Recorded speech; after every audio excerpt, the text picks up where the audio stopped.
আব্বাসী হুজুর যদি আমাকেও যদি ভুল শুধরাইয়া দেয় আমি তওবা করবো, সমস্যা কি? যেই আমার আলেম যেই কোনো জায়গায় আমাদেরকে যদি ভুল বুঝিয়ে দেয় আমরা তওবা করব, কানে ধরবো, স্টাম দিব, আর জীবনে করব না।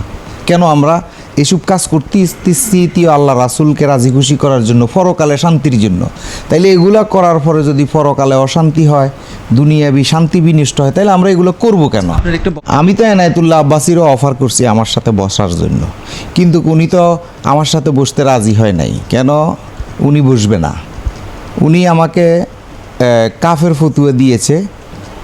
এই পরে আমি বলছি ঠিক আছে, উনি আমাকে কেমনে কাফের ফতুয়া দিল সেটা উনি বুঝিয়ে দেখ।